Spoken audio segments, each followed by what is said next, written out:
En ese momento yo pensé que iba a ser ministra de la Juventud. Imagínate, con 22 años, coordinadora de la Juventud, yo pensé porque la otra coordinadora de la estructura de Hipólito del partido era Farideh Raful, que yo soy Gloria después que me entro a la política, con 20 y pico de años. Hasta los 22 años yo era Roeli, no Gloria. Y bueno, vengo de esa familia que cree en la tierra, en la naturaleza, en la producción, en la superación, en esa armonía y esos vínculos filiales. Yo recuerdo consejo, una vez me dijo Pacheco en la misma oficina en staff legal, me dice: Gloria, definitivamente sin Eduardo no habría existido la Gloria de hoy. Gloria, ¿cómo tú estás? Yo estoy muy bien, yo estoy feliz. Me imagino que sí, dado los acontecimientos sucedidos. Así es. Pero la ventaja es que este no es un espacio para hablar de lo que te consume todos los días, sino que todo lo contrario, que una conversación. Muy bien, me encanta, me encanta. Mira, cuéntame de esa Gloria del inicio que nadie conoce y es de la infancia, de donde tú surgiste. Bueno, Gloria, esa chiquilla, una chiquilla traviesa, hiperactiva, que siempre estaba curioseando, le gustaba mucho aventurar, descubrir cosas nuevas, evidentemente como toda niña jugar mucho con la naturaleza. Yo vengo de una familia donde ambos, o sea, mis dos padres crecieron en localidades rurales, mi mamá en Villa Isabela, en Puerto Plata, y mi papá en Gurabo, Santiago. Y mis dos abuelos eran agricultores, eran ¿También del Cibao? sí, productores de tabaco, ambos, en cada uno de sus localidades. Y bueno, vengo de esa familia que cree en la tierra, en la naturaleza, en la producción, en la superación, en esa armonía y esos vínculos filiales. Es una familia grande de ambos lados. Mi mamá tiene más de 24 hermanos. Mi papá tiene 11, en total eran 11 hermanos. Entonces vengo de familia grande, de familia muy unida, de familia que siempre estaba cerca, que siempre estaba en contacto. Y bueno, yo crecí yendo los veranos, primero cuando era más chiquitita, a la costa. En Villa Isabel. A Guananico. Bueno, que cerquita a Guananico, claro, de Villa Isabela.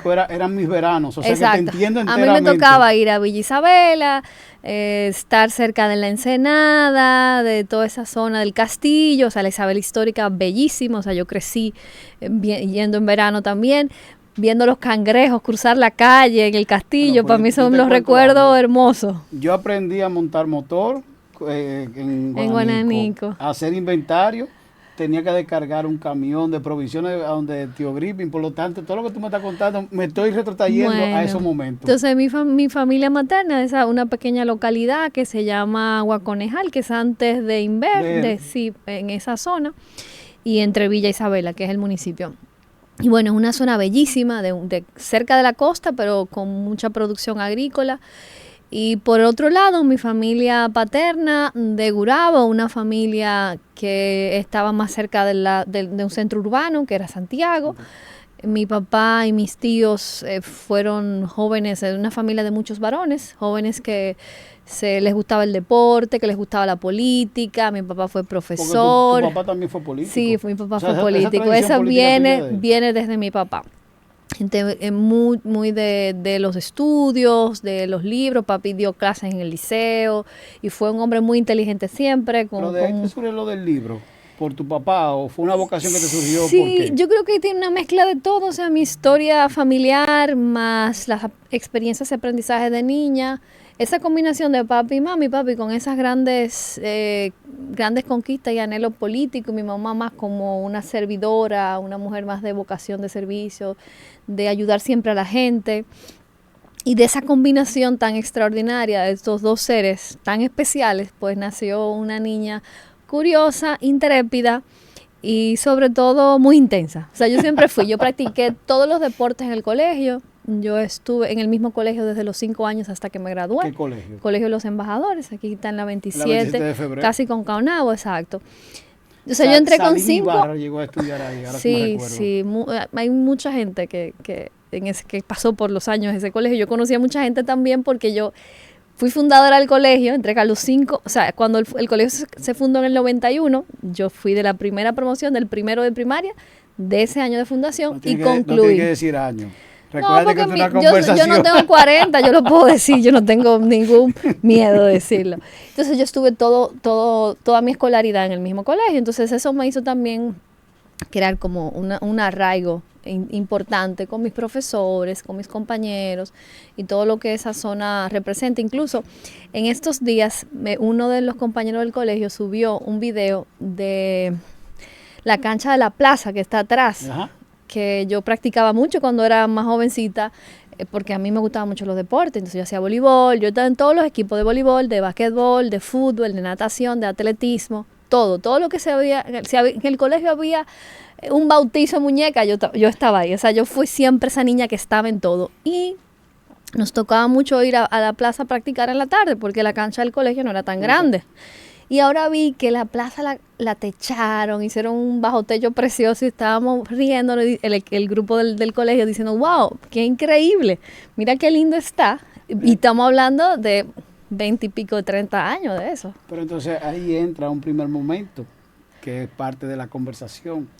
Esa canción de la infancia que te marca, ¿cuál es? Bueno, yo les compartí esa canción de Aqua, Barbie, porque a mí me gustaban mucho las Barbies. Mi hermana, yo tengo una hermana mayor, es hija de mi papá. ¿Cuántos hermanos son ustedes? Nosotros somos 3, 2 de padre y yo soy hija única. O sea, somos el matrimonio de papi y mami, yo soy hija única, pero papi tuvo 2 hijas antes que yo. Entonces mi hermana mayor se fue cuando yo era muy joven, se casó, porque me lleva 11 años, se casó y se fue a vivir a Dinamarca, pues su esposo es danés. Entonces mi hermana siempre me regalaba Barbies. Entonces en esa época, cuando la Barbie, o sea, cuando estaba de moda la Barbie, viene esta canción, evidentemente. Esa era mi canción favorita, teniendo 9, 10 años. Y además también, mi primer Hotmail era Dominican Barbie. At Hotmail. O sea que ya tú sabes que lo de la Barbie era algo. Tú te identificaste totalmente con la Barbie. O sea, yo me disfrazaba de Barbie y todo eso. Me acuerdo que mami me compró un conjunto rosa fucsia eléctrico. Y ese era o sea, yo fui un día disfrazada de Barbie al colegio. O sea, esta canción para mí es como que súper icónica. Como niña, creciendo, jugando con Barbies. Y bueno, un poco eso me trae muy buenos recuerdos de esos años siendo una chiquita. Y de esa chiquita, esas amigas han continuado contigo. Sí, yo tengo amigas del barrio, las que crecieron conmigo, y amigas que estuvieron en el colegio, porque yo tenía eso como esos 2 grupos. El que creció conmigo. Lo de la universitaria y lo de la Salle. Exacto, entonces lo de los embajadores, mi mejor amiga desde los 5 años vive en Miami, que es Paola Florentino, sigue siendo mi amiga y cada vez que viene a República Dominicana, yo voy a Miami, siempre estamos en contacto. Y de las que crecieron conmigo, una de ellas trabaja conmigo, que es Mayerlin Santos, que es una de las viceministras que está conmigo en el ministerio, que es mi amiga como de los 3 o 4 años. Y luego hay otras que yo fui conociendo ya siendo adolescentes y que siguen cerca de mí. Sí, siguen cerca de mí. Entonces, esa Gloria, ya adolescente, independientemente de tener otras canciones, decide estudiar Derecho. ¿Por qué? Bueno, primero, un padre profesor, una madre consagrada, una tradición agrícola. Mi papá fue a la universidad, mi papá estudió administración de empresa. Cuando vino a la capital siendo muy joven, vino con sus hermanas, se mudaron en La Esperilla casualmente, en la zona que yo hoy vivo.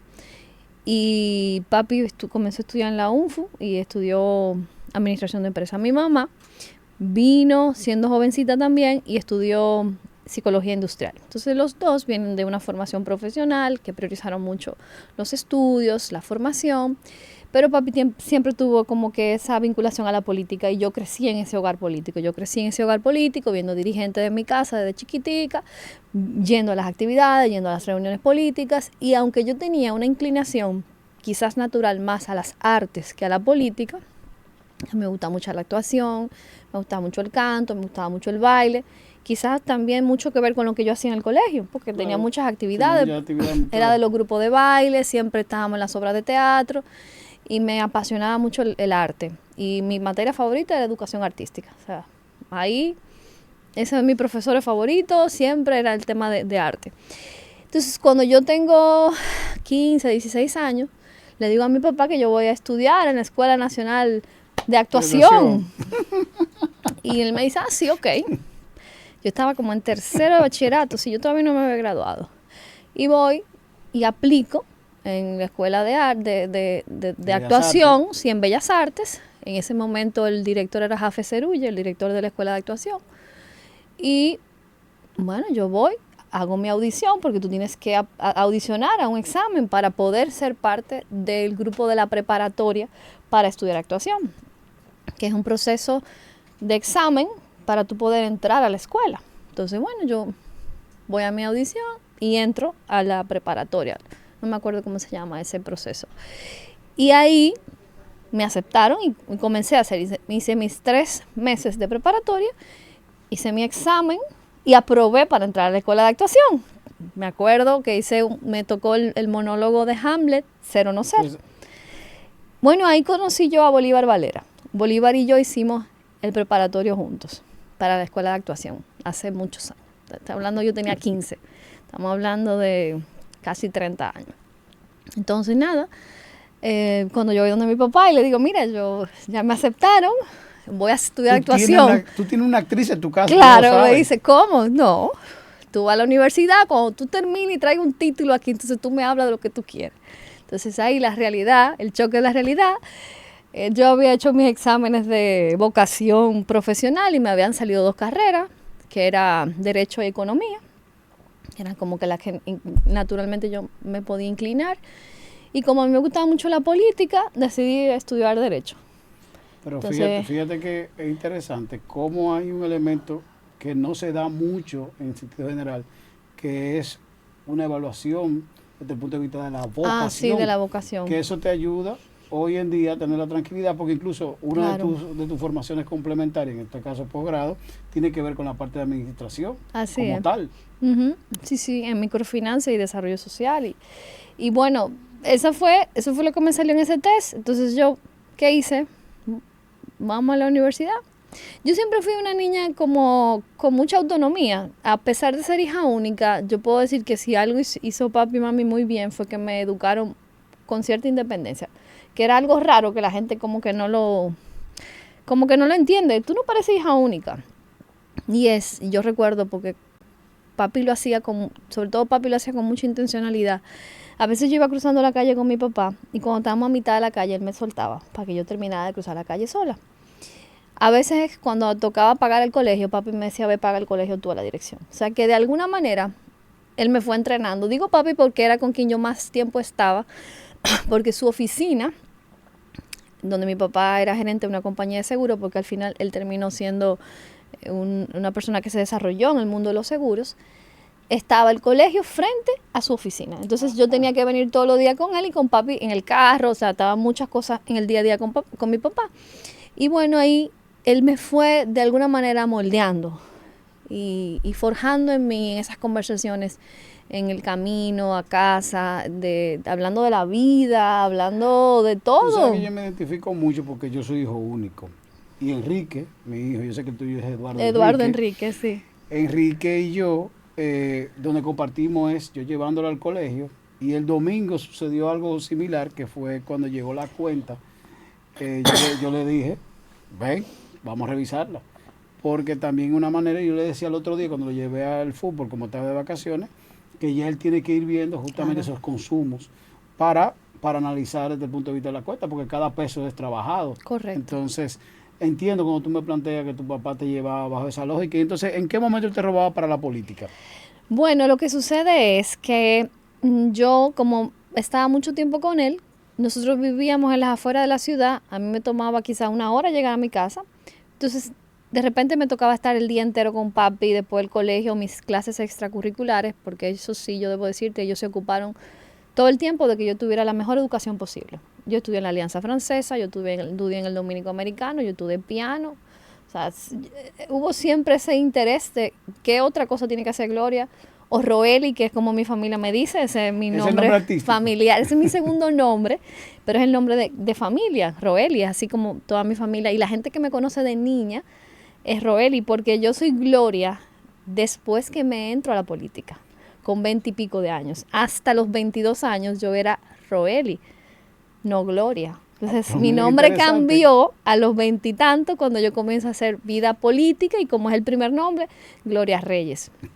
Pero era Roelis Reyes. O sea que ahí hay un cambio importante. Entonces, cuando yo decido, como te contaba, asumir la responsabilidad de estudiar una carrera formal, entonces como venía de toda esa autonomía que me había inculcado y de alguna manera también me había entrenado papi, yo averigué toda mi universidad. Yo entré a la universidad con 16 años, porque yo hice todo Joven. mi trámite. Yo fui a la universidad, yo fui a la Pucamaima, investigué todo, hice mis aplicaciones. Yo entré en el verano del mismo año que salí de la universidad, del colegio. O sea, el colegio acabó en julio y yo en agosto ya estaba iniciando la universidad. Yo hice todo mi Pero, trámite. y fue independiente, como tú decías. Sí, Te fueron sí. entrenando para que tú misma te desarrollaras. Correcto, entonces inicié en la universidad y ahí fue, o sea, era muy joven, yo ahora lo pienso, quizá era muy joven para entrar a la universidad, porque yo entré al colegio joven y me gradué joven, o sea, yo Sí, cumplo pero año yo en octubre, 16, estamos hablando de prácticamente, el promedio era 18 años en ese exacto, momento. todo era gente mucho más adulta que yo, y por más independiente y madura que yo fuera, porque yo me creía que era la más madura, la que más sabía, era muy joven, y quizá no tenía, yo ahora pienso en retrospectiva, que quizá en ese momento no tenía la madurez para estar en la universidad o para entender ese mundo que era la universidad. Y bueno, ahí pasaron los años, ahí conocí muchísima gente que hoy es amiga mía, que hemos coincidido, que nos hemos encontrado en diferentes espacios. Y en ese tránsito en la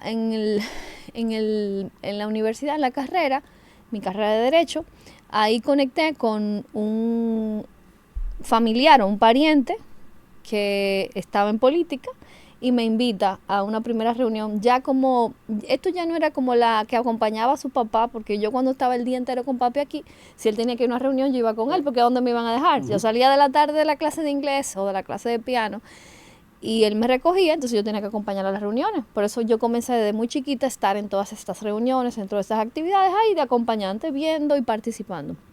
Él también tuvo varias aspiraciones que no logró consolidar. A diputado. A diputado, primero alcalde, primero diputado y después alcalde y luego de nuevo a diputado. Y nunca lo dejaron competir, una cosa impresionante. Por eso ahora que la vida me ha dado la oportunidad de estar en esta posición, es como un poco surrealista. Sí, puede ser como surrealista, porque yo recuerdo las cartas, incluso de papi, cuando no lo dejaban competir a las autoridades del partido, pidiéndole que le dieran la oportunidad. O sea, yo me acuerdo estando en el colegio, en bachillerato, ayudando a papi a escribir en una computadora, porque evidentemente en ese momento ya comenzaba la tecnología, y yo redactarle la carta a papi para él mandarle al partido para que lo dejaran competir.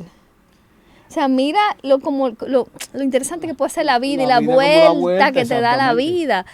Y hoy yo estar en una posición en el partido que justamente es la responsable de organizar estos procesos para la elección de candidatura. Y la verdad que en la vida es interesante lo que la gente le puede pasar. Ahí yo quiero hacer un punto de inflexión para que volvamos a la parte tuya humana, como mujer, como joven en este caso. Y entra un momento de adolescencia, juventud, vamos a llamarle así, y termina siendo con Sin Bandera. Ajá, sí. ¿Por qué Sin Bandera y qué canción específicamente? Mira, mi papá y mi mamá eran gente que le gustaba mucho la música, pero la música, la balada. O sea que yo crecí mucho con esa influencia de Julio Iglesias, que es el artista favorito de mi mamá, de Diango, que era el artista favorito de papi, de José José, de Braulio, de los boleros. Y esa inclinación por esta música más romántica, más de sentimientos, yo creo que también de alguna manera me generó a mí esos gustos. No, entonces, por el tema de las bellas artes. Exactamente. Entonces, cuando sale Sin Bandera, que era un dueto, o es, pero bueno, en su momento fue para las adolescentes, algo como wow, ¿verdad? Porque era chulísimo. Pero yo venía, que no lo quise sacar, pero ya lo voy a tener que sacar. Yo venía de ser del club de fans de Servando y Florentino. Ah, pero entonces, estamos viendo otros rasgos. Yo no lo quise decir, pero lo voy a confesar aquí. Cuando yo tenía como 13 años, más o menos, sale este grupo de hermanos, Cervantes y Florentino, y no sé, yo no me acuerdo bien, una amiguita mía del colegio me invitó al club de fans que se reunía en Arcadas los domingos. O sea, que tenían todo un esquema y su Claro, calendario. no solo eso, sino que fuimos al aeropuerto a buscar a Cervantes y Florentino cuando llegaron el primer concierto que hicieron en República Dominicana, que era auspiciado por la Lotería Nacional.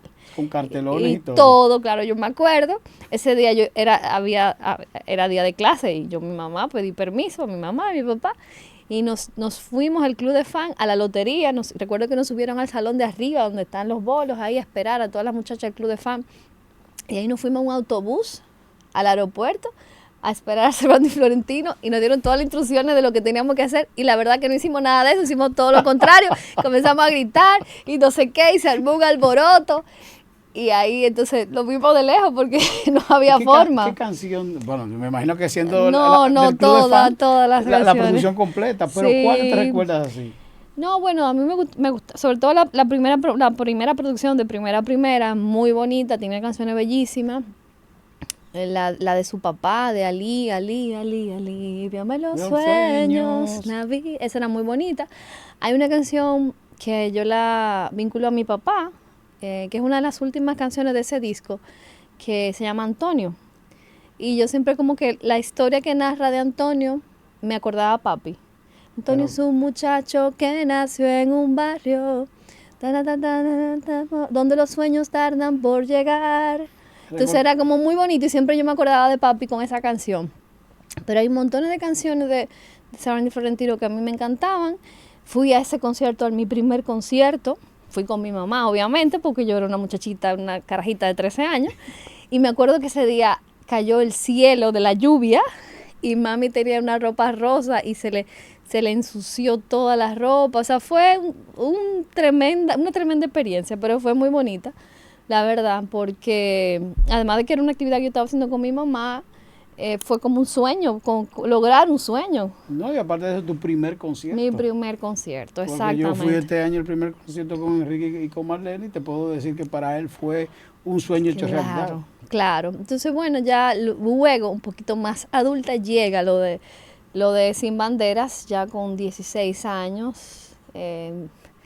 Yo puedo recordarme de... Pero ahí no fuiste con tu mamá. No, pero yo digo la moda ya de Sin Banderas, cuando yo tenía 15 años, yo lo recuerdo, por ejemplo, el recuerdo que puedo tener es el verano del 2002 en Nueva York. Mi abuela vivió muchos años en Nueva York, mi familia materna, hay una parte que estaba en Nueva York, entonces después de esos veranos de niña en la Isabela y en Gurabo, pues allá siendo adolescente, después de 12, 13 años, me tocaba un verano, un mes en Nueva York y un mes en Miami, porque las hermanas de mi papá estaban en Miami. No, pero hay un choque de sazón. No, pero un súper choque de sazón. De la infancia de la Isabela a los veranos. Sí, los veranos primero comenzaron allá, en la Isabela y en Gurabo, y luego ya como con 11 años ya que yo podía viajar, yo comenzaba a viajar con azafata.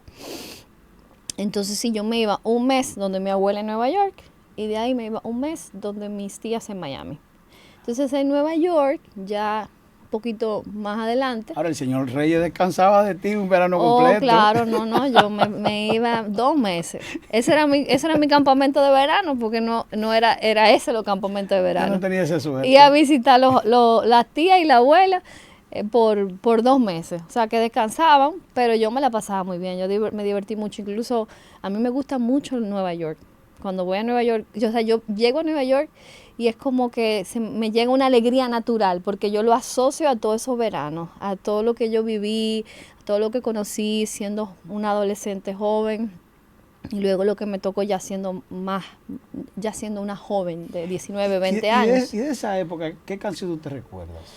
Por eso te decía, de Sin Banderas, yo me acuerdo, Aún a cientos de kilómetros, que esa era una canción. Me acuerdo como ahora mismo, una de mis tías tenía un restaurante y yo fui un día a visitarla y esa canción yo recuerdo que estaba sonando ese día. También me acuerdo que en el verano del 2002, ese mismo verano, fue donde yo escuché por primera vez Aventura.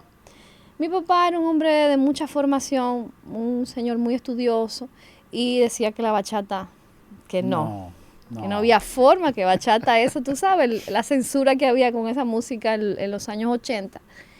Y yo llegué de Nueva York con un CD de aventura. Ya tú sabes que eso fue el caos en mi casa. Bueno. Mi papá, o sea, era escondida que yo tenía que oír la música. Y me acuerdo que conocí en ese verano esa agrupación, que bueno, estamos hablando del 2001, 2002 más o menos, no recuerdo con precisión. Y la verdad que todo era maravilloso, era como una revolución musical. Mira cómo es la vida, que ahora compañero de tu partido es Franklin Romero. Así es. Que justamente era su manager. Y fue mi compañero de curul, fuimos diputados juntos. Fuimos diputados juntos, así es. O sea que fácilmente tú le pasabas el CD y te lo hubiesen autografiado. Claro, pero imagínate una diferencia de espacio. O sea, nunca yo me podía haber imaginado que me iba a encontrar con Franklin 10 años después en el Congreso. Pero es algo interesante, por lo menos la línea siempre tuya ha sido melódica y romántica. Sí. Porque tanto hubo un tiempo que me gustaba el rock. El rock en español. Bueno, el rock local. Soda Stereo, Los Héroes del Silencio, La Ley. Y aquí el rock local, Toque Profundo, Al Hadaki. Si no llamo a Tony Almo y le digo, Tony, Gloria dice que no te escuchó nunca. No, claro que sí, claro. Al Hadaki, La Tribu del Sol, o sea, claro, o sea, era más que esa generación de mi época, era como que todo lo que estaba como de moda, o sea, si estaba de moda el pop, era balada pop, si estaba de moda el rock, era el rock, si era balada el techno. Yo no fui tan de tecno, pero sí, yo fui a varios bonches ya más grandecitas, ya en la universidad o en el colegio al final. Bueno, Gloria, pues ya volvimos para atrás porque ya tú me llevabas en la universidad. No, ya estábamos terminando derecho, ya estábamos pasando ya otra etapa. Esa es la técnica de flashback sí, en la literatura, ¿ves? La redacción. Me hiciste una retrospectiva, pero vamos a caer de nuevo justamente ya esa Gloria que se graduó de derecho y decidió que no iba a volver a Bellas Artes. Porque ese sueño se quedó en el piano que sabes tocar, o quizá en la parte actoral que ha podido hacer, el histrionismo natural de la política. Sí. Pero ya, entonces, ¿cómo decido hacer una especialidad? Mira, vamos a ver. Cuando yo estaba concluyendo la universidad, comencé, como te decía, con un pariente, un amigo en ese momento de la universidad, Fernando Mejía, a iniciar en un grupo juvenil político aquí a nivel nacional, no con mi familia, sino ya yo sola, como adulta en la universidad. Y es ahí donde Fernando me lleva a mí y a una compañera que estuvo también en gobierno, que es Carolina Serrata, nos lleva a una actividad en la finca de Don Hipólito, de un grupo de jóvenes que estaba en el 2010. La de San Cristóbal. La de San Cristóbal, iniciando como esos grupos, eran como una especie de grupos focales que estaba haciendo Carlos Jim Bernard, que era uno de los asesores del presidente Mejía. Entonces, en ese grupo vamos por primera vez y ahí, bueno, había un grupo grande de jóvenes, cientos de jóvenes universitarios de UNIVA, de Pucamaima, que habían comenzado a hacer ese tipo de encuentros y evidentemente Hipólito Mejía era un personaje, todo el mundo quería conocer a Hipólito. Yo lo conocía por mi familia, pero nunca había tenido esa interacción ya siendo adulta. Entonces ahí fui y comenzamos a hacer en ese pequeño espacio un grupo de amigos, a conformar un pequeño equipo político, que yo lo recordaba esta semana, que fue mi primer grupo político que se llamaba Jóvenes Profesionales Revolucionarios. Éramos como 6 o 7 y creíamos que íbamos a cambiar el mundo, íbamos a ser un gran equipo político y duramos no creo que ni un año como equipo. Pero luego ahí sí nos vinculamos a la juventud del partido y ahí es que yo comienzo ya de manera mucho más activa a hacer política. Entonces, cuando estoy en la universidad y no he concluido, todavía estoy en esa etapa, comienzo a participar en política y la política me comienza a involucrar. Y de repente yo terminé siendo, sin darme cuenta, candidata en poco tiempo, coordinadora de la Juventud Nacional del sector externo de la campaña del 2002, de Hipólito. O sea, yo en 2 años, del 2010 al 2012, yo terminé siendo la coordinadora de un grupo nacional de jóvenes. Claro. Pero yo no me lo propuse. Entonces, cuando yo termino la universidad, ya yo estoy involucrada en esto. ¿Y qué puedo hacer? Vienen las elecciones, perdemos las elecciones En ese momento yo pensé que iba a ser ministra de la Juventud. Imagínate, con 22 años, coordinadora de la Juventud, yo pensé porque la otra coordinadora de la estructura de Hipólito del partido era Farideh Raful. Y yo era la Farideh Raful del sector externo, ¿verdad? Entonces yo dije, Farideh no quiere eso, porque Farideh quiere otro cargo más grande. Entonces a mí me van a dar el Ministerio de la Juventud. Y perdimos, claro, exacto, porque se ve que tampoco era, no, porque uno como muchacho tú lo crees que tú lo puedes todo y que lo mereces todo. Eso es también un poco de la inmadurez de la juventud. Entonces perdemos las elecciones, yo me quedo con don Sergio Grullón, que era el coordinador del sector externo, y doña Chabela, en una fundación que conformamos para que esos jóvenes que habíamos aglutinado en la campaña no se quedaran dispersos. Y esa fundación comenzó a hacer capacitaciones y yo me quedé como directora ejecutiva de esa fundación. Entonces en ese momento decidí que yo tenía que irme a estudiar fuera porque yo veía a los jóvenes del PRD, en ese momento estábamos en el PRD, que eran más destacados, todos habían tenido maestría afuera. Tú veías a Yayo, a Andrés Lugo, a Farideh, a Sigmund, todo ese grupo. 3 de Francia, una exacto, de España. todos ellos se habían estudiado fuera. Obviamente ellos me llevan 10 años, yo lo veía como lo grande. Eran jóvenes, pero para mí eran como lo grandes. Sí. Porque yo tenía 21 años, 22 años. Y bueno, pero estos muchachos lo que hicieron fue que se fueron a estudiar afuera, porque no es verdad que son más inteligentes que yo, ni trabajan más que yo. Simplemente, eso es mi mente, lo que yo pensaba. Yo me tengo que ir a estudiar afuera. Entonces, nada, me puse en eso. Y me fui. ¿Cómo lo pudiste lograr? Bueno, yo primero me quería ir para Francia, pero el francés no me dio. Yo estudié francés en la Alianza y en la universidad, pero no me daba el tiempo. No, que no me daba tiempo para aplicar para el examen, para aplicar a la beca de la MESID, no me daba tiempo. Yo me quería ir ese año, porque estamos hablando del 2013, o sea, entre 2012 y 2013 que yo tomé esa decisión. Yo me tenía que ir en 2013 porque yo tenía que volver en 2014 para prepararme para las elecciones del 16. Entonces no podía perder tiempo. O sea, después que lo intenté, no pude lograr lo de Francia, quería ir a la Sorbona, no pude hacerlo. Entonces me resigné con ir a España. Entonces me resigné con ser ministra de la Mujer, claro, de la Juventud, exacto. Y luego de ir a España. Está bien. Tuve que muy soñadora, con mucha visión. Da el resultado, porque mira hoy cómo estás. Bueno, yo siempre pensé como que dispararle las estrellas para que le dé a la luna. Entonces era como que siempre queriendo más, o sea, cosas importantes. Y bueno, nada, dijo, bueno, me voy para España. Bien, pero ¿a dónde estudio? Derecho, ¿qué yo puedo hacer? Comencé a aplicar. Entonces apliqué a un programa de formación de un máster propio primero. Y también apliqué para un máster oficial en la Complutense de Madrid, que era como que la universidad de más prestigio para el tema de Derecho en Madrid. Y la otra, yo fui viendo cosas que me interesaban, siempre tuve vocación por los temas sociales.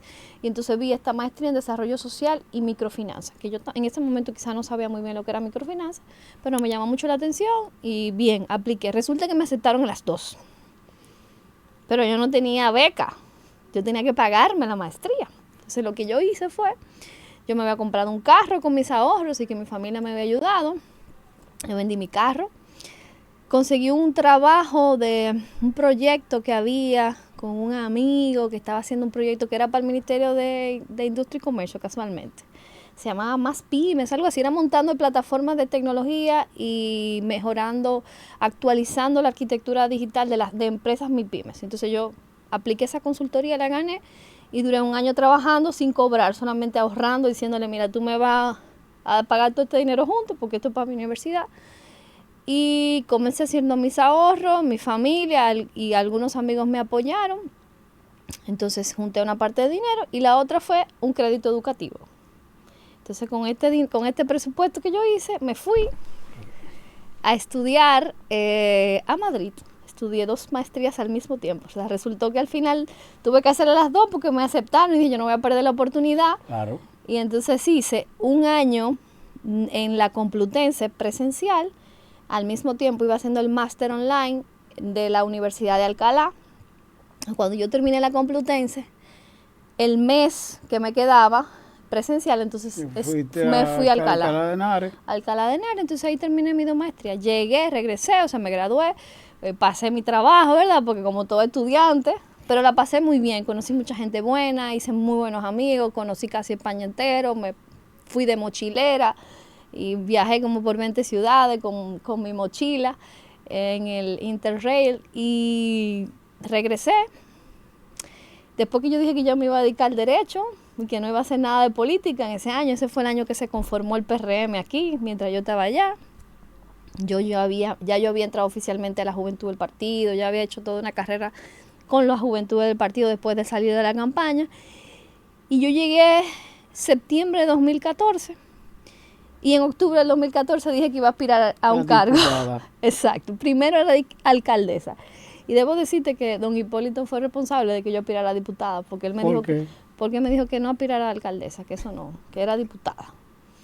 Y yo, porque él era como el referente político en ese momento, yo le hice caso y afortunadamente le hice caso, siempre le agradezco eso, que me dio ese buen consejo. Entonces nada, ahí me puse a hacer mi trabajo político, lo mío era improbable, era impensable, yo no tenía la menor oportunidad de ser diputada porque yo ni tenía plata, ni tenía equipo, nadie me conocía, tenía 27 años, o sea, acababa de llegar de Madrid, no tenía trabajo, nada. No tenía ahorro porque lo había invertido todo. Ya había invertido todo mi dinero, entonces nada, era como una locura. Realmente, o sea, cuando tú lo ves, era como una locura. Pero yo dije, bueno, vamos a hacerlo. Mi familia, claro que quería, porque de alguna manera mi papá había pasado, era el sueño de mi papá, era el sueño de mi familia. Mi papá había pasado hacía unos años una situación de salud difícil que le dejó con secuelas permanentes. Entonces, eso fue como que esa es otra historia, con eso podemos hacer un programa aparte de lo que yo tuve que vivir, lo que representó para mi familia, ese cambio de mi papá, el gran proveedor, a de repente simplemente no poder hacer nada. Y entonces mi mamá y yo teníamos que encargarnos, yo con 21 años, del negocio familiar, mami atendía a mi papá, cuidar a mi papá, mientras yo me encargaba de las cosas que ellos hacían los dos. O sea, yo tenía que... O sea, trataron de buscar un equilibrio dentro del marco de lo que se podía. De lo que podíamos hacer. Entonces, eso también fue un choque muy fuerte porque yo era muy joven para asumir una responsabilidad tan grande. Siempre ha sido así. Y me tocó, gracias a Dios tuve la oportunidad de hacerlo, de ayudar a que mi familia siguiera adelante y de alguna manera retribuir lo que mi papá y mi mamá hicieron por muchos años por mí, sacrificios importantes, dando quizá lo mejor que ellos podían. Y bueno, cuando yo regreso, o sea, incluso para yo irme a Madrid, mi papá me dijo, vete, pero yo decía, papi, yo no te puedo dejar así. O sea, el día que la semana antes de yo irme a mis maestrías, mi papá le hicieron un cateterismo y le pusieron 2 stents. Y yo llegué a Madrid, Pablo, el viernes y comenzaba la universidad el lunes. Porque yo no pude irme antes, porque yo hasta que yo no supiera que mi papá estaba bien, yo no me quería ir, bueno. O sea, no me atreví a ir y me fui porque él me dijo, vete, yo voy a estar bien. Pero evidentemente era un proceso muy difícil para mí, yo era muy joven también. Así que a mi regreso, ellos estaban muy entusiasmados con que yo aspirara, era como un sueño evidentemente, pero era una locura porque yo no tenía ningún tipo de plataforma. Y bueno, ahí sí, y uno piensa en retrospectiva y ve lo de hoy, ahí sí fue importante contar con apoyos como el de Eduardo San Lobantón, que yo había conocido junto a Orlando y Pacheco en esa campaña del sector externo del 2012. Acuérdate que ellos estuvieron con Miguel Vargas cuando pasa ese proceso. Ellos van a apoyar a Hipólito y ahí es que yo lo conozco. A Orlando yo lo conocía porque había sido mi profesor en la Pucamaima. Pacheco era amigo de mi papá, del partido, pero Pacheco no me relacionaba con mi papá. Como mi papá tenía un tiempo fuera de la actividad política por su situación de salud, Pacheco me vio y me dijo, bueno, tú eres una muchachita de la Pucamaima. Yo conocí allá yo en China en un viaje del partido en el 2011, que nos había enviado el partido. Yo fui como la representación de la juventud. Y cuando regresamos, al yo tener este grupo juvenil, yo lo que hice, invitarlos a ellos a que fueran a hablar a los jóvenes, que era lo que yo hacía. Yo hacía un conversatorio toda la semana con los jóvenes. Entonces un día invité a Orlando, un día invité a Yaya, un día invité a Pacheco. Y de ahí creció esa amistad y esa cercanía política, que luego cuando yo fui candidata 3 años después, prácticamente, 3 años, sí, 3 años después, fueron la primera gente que yo toqué puerta. Por ejemplo, yo le decía a Orlandito esta semana, justo cuando teníamos la convención del partido, que me acordaba de su papá, porque cuando yo dije que iba a diputada, la primera persona que me llamó y me dijo, o sea, líder nacional de la dimensión de lo que era Orlando en ese partido, Gloria, yo te quiero acompañar a hacer un recorrido en los Alcarrizos para presentarte a mis amigos. Y Orlando se fue todo un día, desde las 8 de la mañana hasta las 6 de la tarde, a llevarme casa por casa para presentarme a la gente que él conocía, que habían sido amigos de él y que él quería ponerlo a que me apoyaran. Igual Yayo. Yo le decía, bueno, Yayo, yo no sé qué voy a hacer. Me dice, tú vas a trabajar conmigo en la oficina. Pero no te importa, ven. Y me dio trabajo. Bueno, en ese momento, y Sigmund, que eran socios. Sí, yo me recuerdo. Y ahí yo duré como un año más o menos trabajando antes de comenzar mi campaña. Pero fue, o sea, imagínate, yo acabo de llegar de Madrid sin trabajo, sin nada. Y ahí, o sea, además de que me dieron trabajo, me dejaron hacer campaña y me siguieron pagando. O sea, que al final me estaban haciendo una gran ayuda. Yo recuerdo que estaba Jorge Amado, como con siempre. Jorge Amado, y claro, evidentemente. Y mismo Napoleón. Y Napoleón, ellos 4. Entonces, como tú ves, o sea, son relaciones, amistades que uno va construyendo. Y qué momentos te van. Y estamos hoy aquí, pero mira la trayectoria de cuando venimos hablando de esto. Y él como tal, o sea, lo que tú dices de Orlando padre. La única vez que yo he militado directamente se debe justamente a Orlando, claro, por el referente que era. Y los consejos, por ejemplo, Pacheco, que era un líder que quizás podía darme más herramientas para el día a día electoral, porque es un líder electoral, territorial. Yo recuerdo consejos, una vez me dijo Pacheco, en la misma oficina, en staff legal, me dice, Gloria, cógete todas las tardes y pásatelas yendo casa a casa, saludar a la gente, presentarte a la gente y decirle, hola, yo soy Gloria Reyes, candidata a diputada. Dedícate a hacer eso. Ve casa a casa, que la gente te conozca. Esa es la mejor publicidad. Mano a mano. Me dice Pacheco. Lo otro que me dice un día, mira Gloria, ya a ti no te da tiempo de crear una gran estructura política porque ya las elecciones vienen ahí. Siéntate con los candidatos a alcaldes y haz un acuerdo con los candidatos a alcaldes y trata de que los candidatos a alcaldes te ayuden. Y yo me acuerdo y para mí eso fue como, wow, revelador, porque a ti nadie te enseña a ser candidato, tú tienes que aprender. Entonces cuando tú tienes una persona de la experiencia de Pacheco que se sienta contigo y te da este tipo de tips o estas recomendaciones y tú las aplicas, porque al final no importa la gran idea que te des si tú no las aplicas. Si tú no tienes disciplina no hay nada. Entonces a mí me sirvió mucho ese vínculo y se lo agradezco a Yayo porque realmente por un tema generacional con quien yo pude desarrollar una amistad más de cerca fue con Yayo.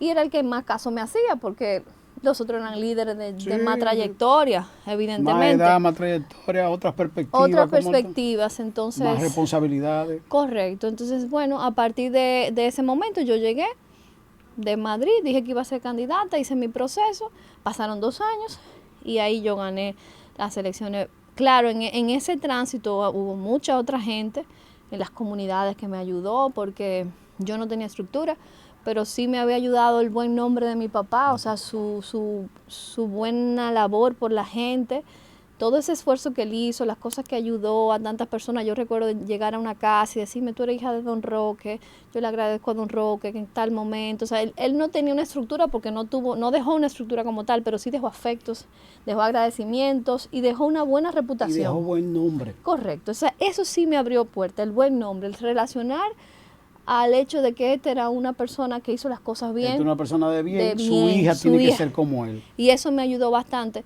Mi esposo actual en ese momento, Eduardo, yo lo conocí en la juventud del partido.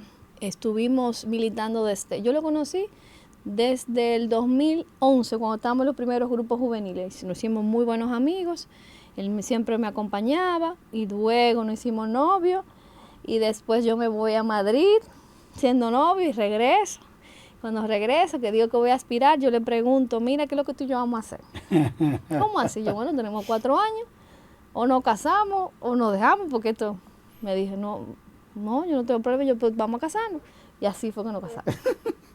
Pero mira, Gloria, para cerrar este primer capítulo contigo, la canción de Pavel, que tanto te gusta, ya que estaba hablando de Eduardo justamente. Sí, la verdad que esa es una canción muy linda porque como es tan personal, tan romántica, tan linda. Y sí, me acuerda a mucho esos primeros años con Eduardo, porque nosotros nos conocimos en la política, pero compartimos una pasión común que es el bailar, bailamos muy bien, nos encanta bailar salsa. Y al principio, cuando comenzamos a salir, no comenzamos a salir como pareja, sino como Como amigos. amigo. Y era bailar salsa que íbamos y entonces luego comenzamos a compartir los gustos de la música y esa es una de las canciones que también me acuerdan a esa época de juventud junto a Eduardo. La canción de Pavel tiene que ver contigo. Sí, tiene que Cuéntame. ver contigo, no, porque es una canción demasiado profunda, demasiado romántica. Tiene que ver contigo, o sea, todo lo vivido tiene que ver contigo. Es como justamente conectar con esa trayectoria, con el compartir juntos, con el construir de manera conjunta. Sin dudas es una canción muy bonita que me acuerda a esas etapas de joven un poco más adulta. Bueno, pero se están fraguando los planes, que es lo importante, porque ya tenemos a Eduardo Enrique y Así continuamos es. juntos como tal, diría Así Eduardo, es, tu no, y esposo. yo debo decir que Eduardo Peña, papá de Eduardo Enrique, es mi socio en todo lo que yo he construido desde que iniciamos en la juventud. Definitivamente sin Eduardo no habría existido la gloria de hoy, porque Eduardo ha sido mi retaguardia, ha sido mi compañero, ha sido el cerebro en muchas cosas también, pensando, ideando, creando estrategias. Y nos hemos complementado en los años y lo hemos construido juntos. O sea, lo que yo he podido lograr en política tiene que ver con lo que ha sido Eduardo en sus ideas, en su experiencia también, porque viene de una familia política, Y viene hay algo, de y una la formación. estabilidad de hogar. Correcto. Y el respeto, el apoyo, porque para una mujer política tampoco es que es tan fácil, ¿eh? Lo sabemos. Y tener esa confianza, esa certeza de lo que estamos construyendo, creo que ha sido muy importante para mí, para mi carrera. Y yo lo digo siempre, si yo no habría tenido un compañero como Eduardo, quizá yo no habría logrado lo que he logrado hoy en la vida como política. Y ahora en nuestra etapa como padres, evidentemente, es un apoyo completo en lo que es la crianza, la educación de nuestro hijo. No tuvimos que hablar absolutamente nada relacionado con la actualidad. Todo lo contrario, fue una conversación sumamente cómplice y de intimidad entre dos amigos. Así es, demasiado, Gracias, de mucha Gloria. intimidad. Gracias, de A verdad, de ti. corazón.